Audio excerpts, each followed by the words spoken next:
In this video, we will show you how to set default printer in Windows 11. Maybe the new interface on Windows 11 make you confused how you can set the default printer on the Windows 11. To do that, just open printer, type printer in the menu, and select printer and scanners. After that, choose one of the printer. Okay, then you can select more device and printer settings. Okay, after that, you will see the listed printer here. You can set any of the printer as default. For example, I choose any desk printer.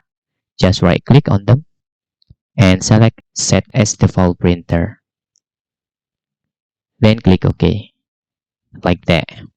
That's easy how you can set the default printer in Windows 11.